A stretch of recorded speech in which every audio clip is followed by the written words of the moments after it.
Welcome to the Mindset Makeovers podcast. Our favorite, the only girl apparently invited to my son Tyson's fifth birthday party. It is the auntie that we all need in our life. Auntie Mon, welcome back. Thanks for having me. I love coming on here and talking to you. It is, of course, local legend Mon Medved that I have here with us today. And I'm actually excited just to talk to her because, truth be told, we've each kind of been just in our own lane doing our own thing. And it's been a hot minute since we've actually like sat and chatted. It's pretty sad, really, when it like takes recording a podcast to I be. know. I was thinking that the other day. I was like, I haven't spoken to Lena in so long compared to seeing you once a week at the minimum.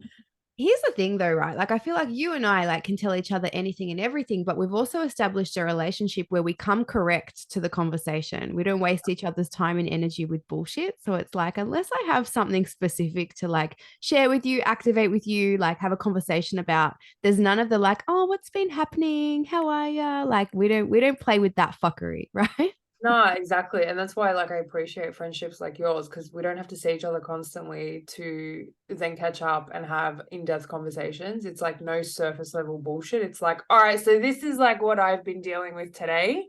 Um, and I appreciate that because like you said, time is so valuable, particularly like for me now with what I'm doing. I don't have I don't have time for like the fake bullshit. It's like I need the real conversations and the ones that are going to add value to me every single day. Otherwise, there's no time for it. Yeah.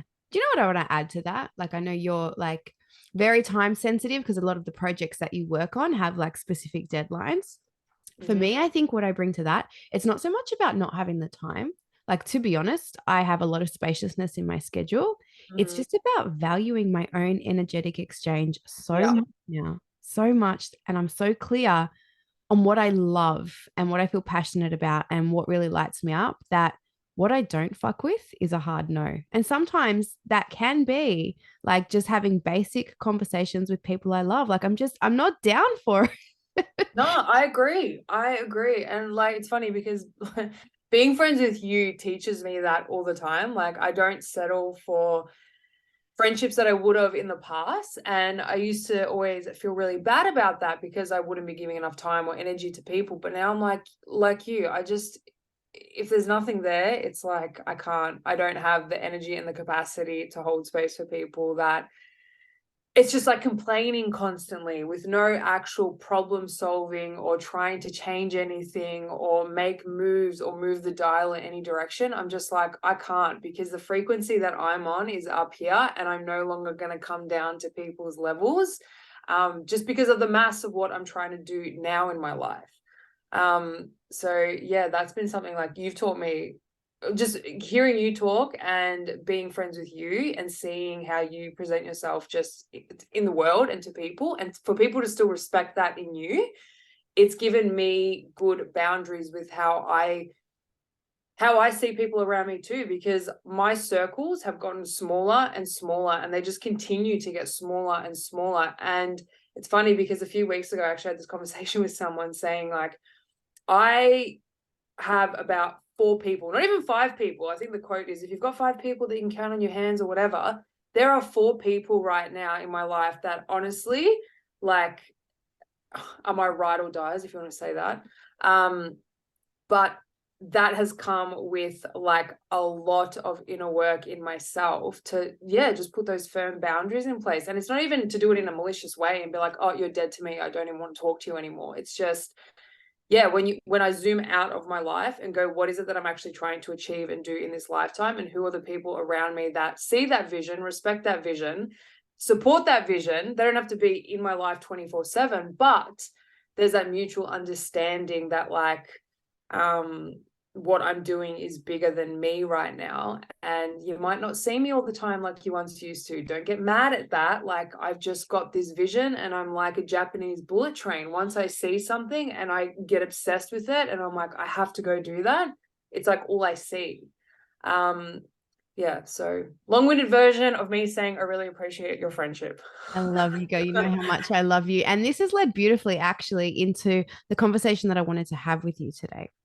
because you are doing so many incredible things in the world. And I thought it would be useful for us to offer up, excuse me, a conversation around how we decide who we share the vision with.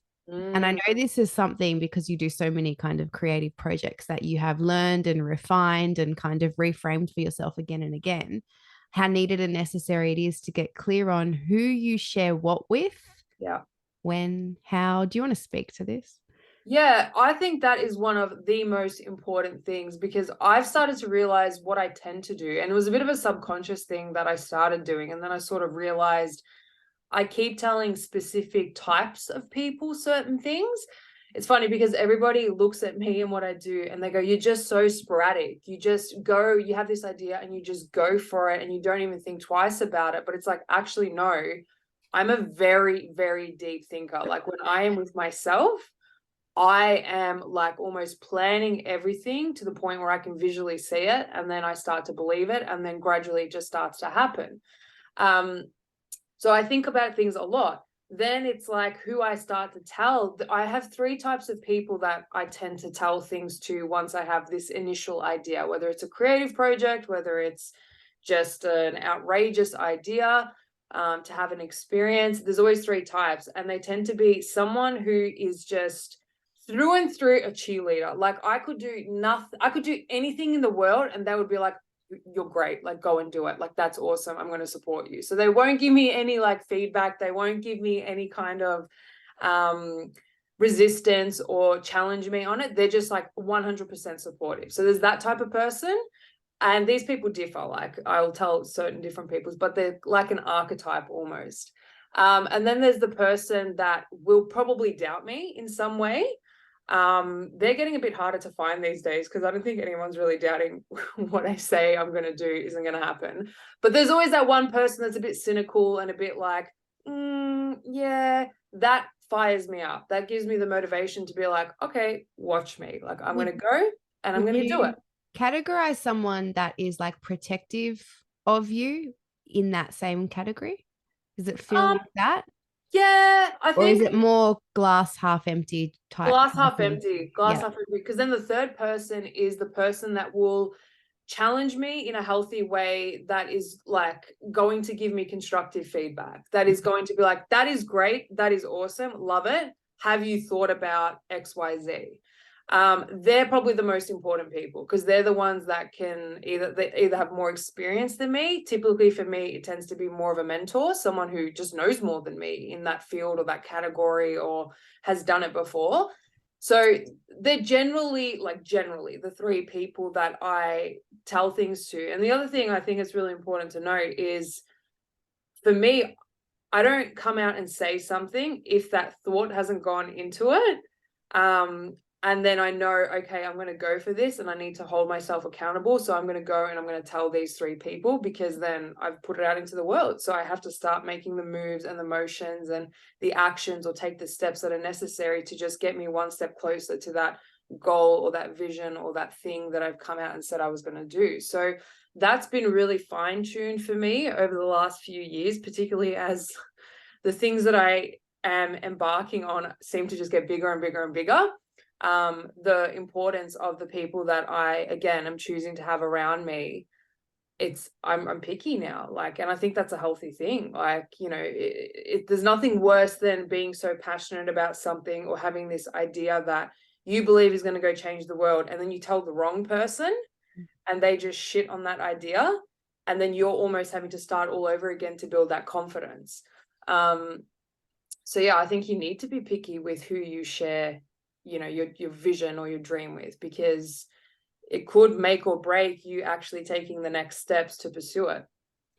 I think one of the things that I've heard you reflect on, which I think is so wise, is to have discernment around why you're having certain conversations with certain people, what you're hoping to get out of the conversation. And if there is that need for like outside validation and affirmation, that can be great if it helps with accountability. But at some point, we need to ask of ourselves, like, am I actually anchored into my own belief, or am I leveraging other people's belief within me? And that can be problematic long term, you know? And Yeah. I I've witnessed you many times, like sitting on the floor of my lounge room, talking to my husband Steve and I about things that you're going to do.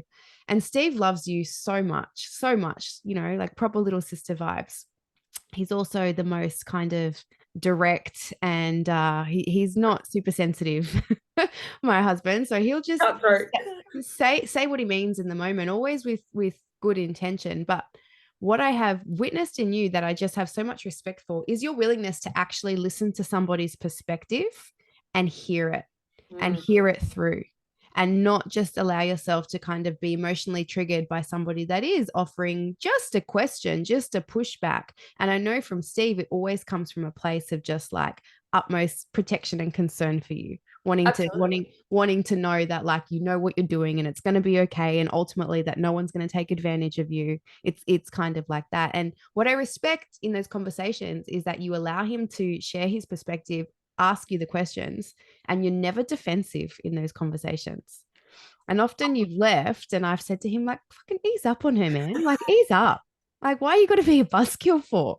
I've said to him many times, I feel like I have to get my pom poms out because you've come so hard on it. So, like, I've got to like fully be the opposite one, you know? He's Steve's an interesting one because like he's been a part of my life for over 10 years now, and he's always been that person in my life. Like he's never changed or let me get away with things or anything like that, but he's always been supportive, and it always comes from like a really good intent, like always good intentions, because he looks out for me, and I appreciate that. He's probably the person that's taught me the most not to bite back, like to actually listen and not get defensive, because years ago it would have been a different story. I would have taken everything to heart and been like, oh wow, okay, this person doesn't believe in me, this person just wants to see me fail. And I grew up like that. I was always on the defensive. But I think life experiences over the last few years have just taught me to just pause and just listen, because everybody's entitled to an opinion. I don't have to take that opinion on as my own, but I find so much value in just listening, just listening to other people, what they think, what they see that I might not see. And I think that's it's a skill to actually build upon, because like you said, it could shatter confidence really, really easily. But again, because knowing Steve and knowing how much he's done for me in the past, and 9 times out of 10, he's usually right. Like he sees things because he just like sees it with such clear vision and eyes. That yeah, it's a mutual respect thing, and he's somebody that I really do appreciate his opinion and respect his opinion. Sometimes I don't agree with it. Sometimes I go away and go, no, asshole. But then I'm like, well, actually, no, he's right. Like he's not wrong. Like he's there's elements of truth to it. It's that's so powerful, that the Yeah, ability and the capacity to recognize it's not wrong, even though I don't yeah, think it's right, it's not wrong. And I not think wrong. that's where we kind of future proof ourselves in anything that we're creating, when we're open enough to allow other people's perspectives to support our vision. What I Yeah, will say though, my love, over the last few years, right, as you said, your projects are getting more audacious. They're just kind of like, you know, you're propelled into a world that of your own creating and choosing, I will say, that many of the people around you, particularly in the regional town that we live in, have no point of reference for, can't mm-hmm. relate to. Speak to what that means for you in terms of who you decide to listen to, because bless myself and my husband, right, for all of the great intentions and experience that we have no idea how to set up and run a charity. We have no idea what it takes to, you know, crowdsource or fundraise to build classrooms. We don't Yeah, know how to do that. So we actually, while we support you and love you and can speak maybe to the internal mechanisms of what it means to be audacious in creating, our offering and our support kind of runs dry. So what happens then? I just want you to speak to, because this is inevitable for any of us that grow and expand in anything that we do. The people around us are going to be able to support us to a point, and then it's really important to recognize where, thanks, love you, but I think I need a little more.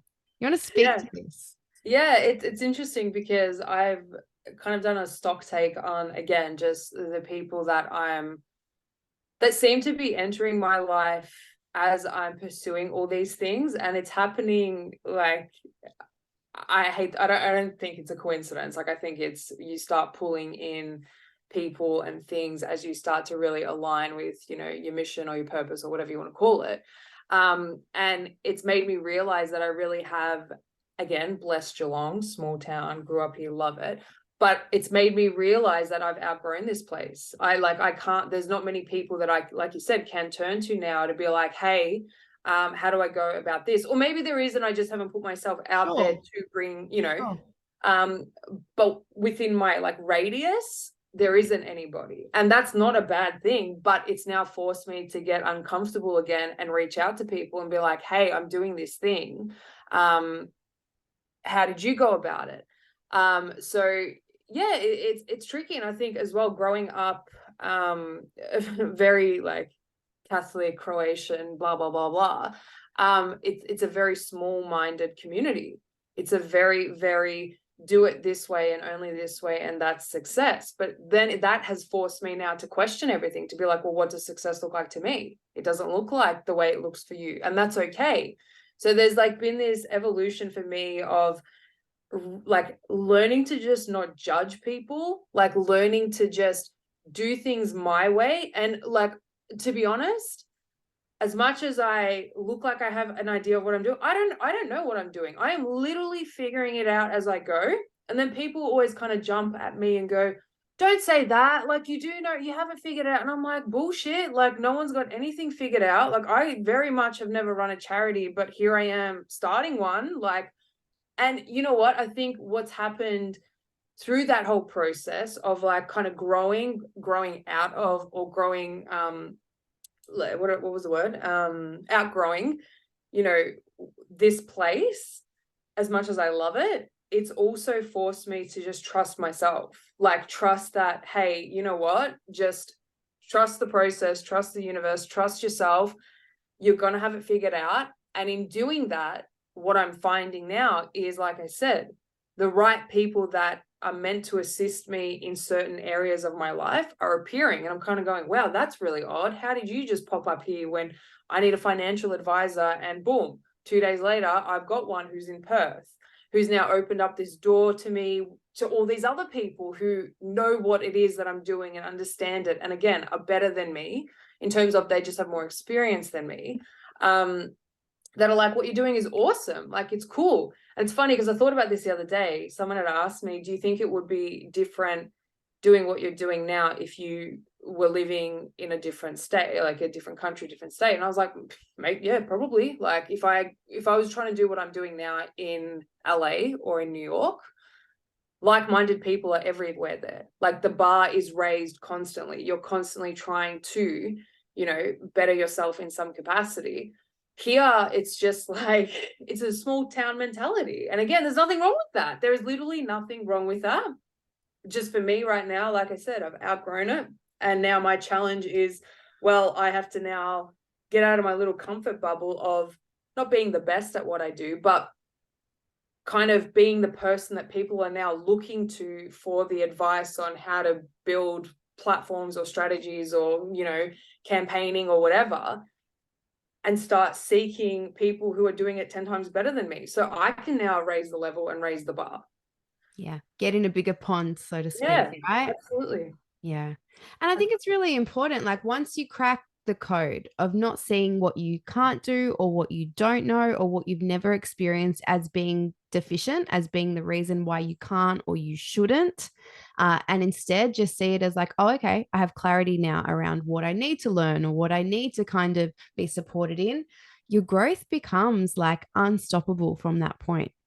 Absolutely. Like I can't explain to people how much I now thrive in the uncertainty of it. There's always that like period or that space between your comfort zone and then that discomfort zone where everything is. There's this like space in between that's generally like the suck, where everything just feels really icky and sucky because you've never been there before. Like it's just like, I don't know what to do. I find myself now in that space really excited because that's where I start going, well, anything right now is possible. Like this could take me anywhere. And I'm excited to just see where it goes. And I'm curious to see what happens. But that's taken so many years of putting myself purposely in those situations, like putting myself purposely in that discomfort zone where it's kind of like sink or swim, like learn how to fly now. Just give it a crack, give it a try.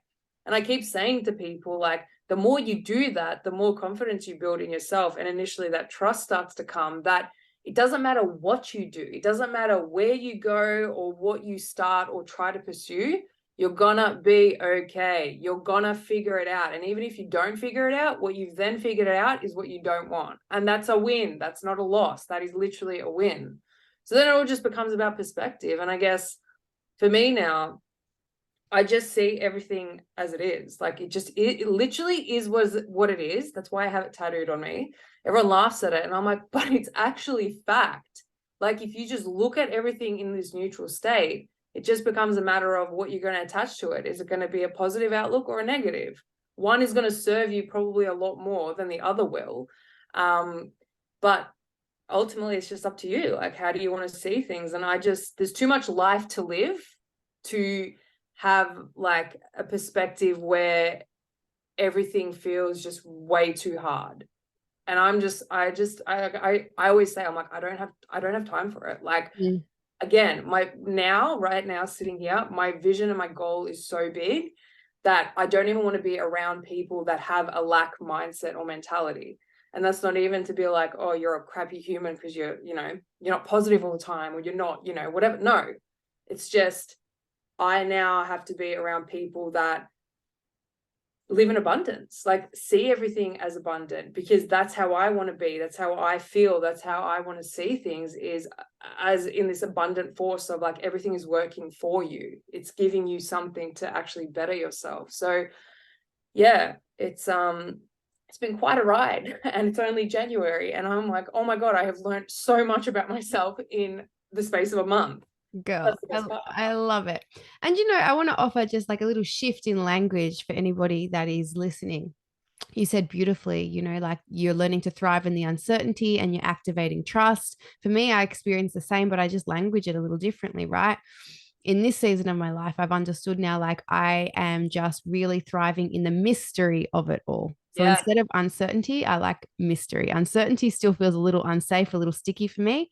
If I can recognize and realize, oh, I'm in the mystery of it, I'm gifted the opportunity to really reclaim and activate more faith within myself, within source, within it all kind of working out. And I think it's so powerful once you just decide for yourself, like, this is how I am going to co-create the experience that I'm having. I'm not going to kind of see the world through a lens of anything other than potential and possibility. Anything other than why the fuck not? I was watching on, I think it's the Binge app, if you know that app. It's kind of like a Netflix, a documentary just this week, and I was messaging a few of my friends saying, I officially have a new role model as of right now. There's a documentary on there, and it's called Ask Dr. Ruth.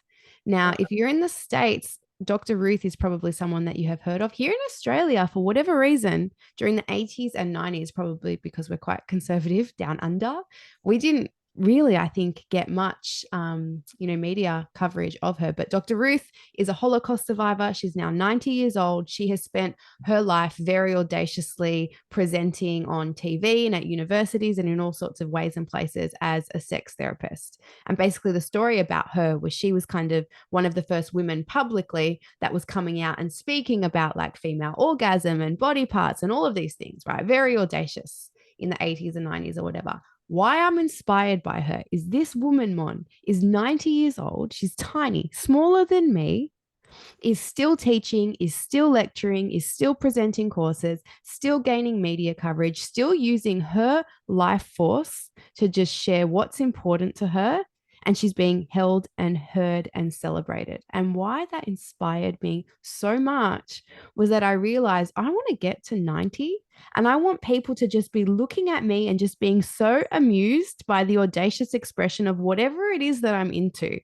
And I hope I'm so embodied with just like passion and purpose and this like effervescence of like, I still can't stop talking. And I realized like, I just want to be weird and wild and wonderful. And it was this beautiful permission slip for me to, at 36, suspend the feeling that I can sometimes experience that I should have everything figured out by now, that I should have activated my big why and I should have my expression clarified, and instead give myself permission to understand that I'm in the unfolding of this long life that I get to live and that I still have if I'm blessed and lucky enough, so much time for everything that I'm experiencing now to be the dots or to be that golden thread that is connecting me just to the most like fully expressed, audacious, embodied expression at the end of what I hope is a long and colorful and bizarre life lived. So it just felt really lovely to look at somebody and look at their life and look at their body of work. That's what it was.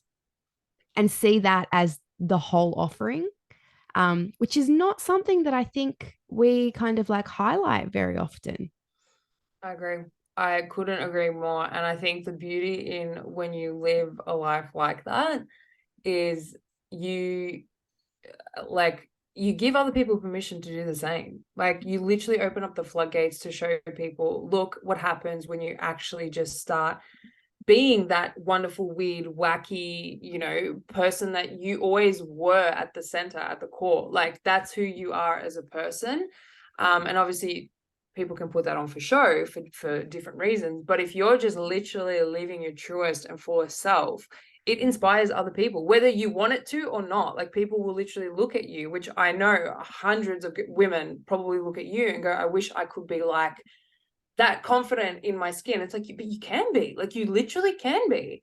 There's a really good quote that I read. I can't remember where I saw it, but it was like explaining the whole, I guess, purpose of life. And it was to explore the full potential of our humanity. And I was like, that is life in a nutshell. Like you're here to experience what it's like to be human. Like you are a human that is being. That's literally all it's about. And what that encapsulates and what that actually means is so different for everybody. So why are we trying to follow other people's scripts? Like why are we trying to waste all this precious time, you know, comparing or living and being this thing that we know we're not? It feels shit. And that was the final straw for me when I was realizing that not that everything sucked, but there had to be more out there. There really had to be more. And this thing that I was doing and the rules that I was following and, you know, the script that I was following, it just wasn't mine. It just wasn't mine. And then when I started to realize like, shit, I think the point of life is to literally just experience it and experience it in your own way. And nobody can sit there and tell you that you're doing it wrong, that you're not doing it right, that you've got to do it this way or that way, because nobody experiences the same day as you do through your eyes. And that has really kept me in check when it comes to speaking to people and being like empathetic. And when people tell me like their problems or their experiences, I don't try to inject my experience anymore, because I'm like, I have no idea what you're going through. I have literally no idea. I can sit here and pretend and try to relate because I maybe went through a similar situation, whether it was a breakup or whether it was, you know, whatever, losing a job or blah, blah, blah. But I could never sit here and say that I know what it feels like, because you experienced it completely differently. And I think that just kind of opens you up a lot, or for me, it's opened me up a lot more to go, well, fuck, if no one knows how it feels like to go and do these things, then I'm just going to do it my way. And if that looks different to how everybody else is doing it, so be it, because I am here for, you know, however many years in this lifetime to experience it my way. And that's what I always try to encourage other people to just see. Like, not even, you know, so many people say to me, oh, I wish I could just do what you want to do. And I'm like, you probably hate what I do. You would probably die at the amount of work I do in a day. It's probably what you would do in a week. You would hate it. Don't sit there and try to live vicariously through me, because you probably don't want to do it. What do you want to do? Like, what's your perfect day look like? Do that. Don't just follow what I'm doing. Yeah, so it's cool. I mean, I respect everything you do. I love all your weird and wild videos. Would I do that? No, I wouldn't. Like, it's just maybe I haven't uncovered that part of myself yet, but I love it when I see. I was going to say, or it's just not yours to transmute. Here's the thing. Yeah. I feel like if there's carbon copies of all of us, like it's unnecessary, right? Like my way of inspiring looks different. It's through video. You'd hate to sit there and edit a video the way I edit a video.